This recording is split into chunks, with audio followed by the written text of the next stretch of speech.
2018 সালের নির্বাচনে আমি বিএনপির প্রার্থী ছিলাম। আমার নির্বাচনী এলাকা লালমোহন এবং তজুমুদ্দিন থানা।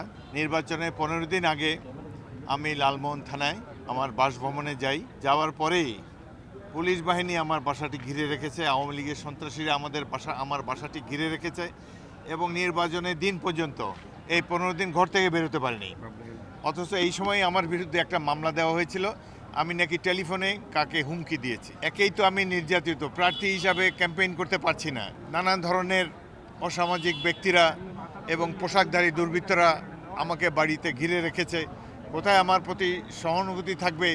এমনই নির্লজ্জ একটি দল, ফ্যাসিস্ট আওয়ামী লীগ সরকার, তারা আমাকে নির্বাচনের দিনই একটা মিথ্যা মামলা দিয়ে সাইবার ট্রাইব্যুনালের মামলায় আমাকে আসামি করে এই 6টা বছর আমাকে ভুগতে হয়েছে।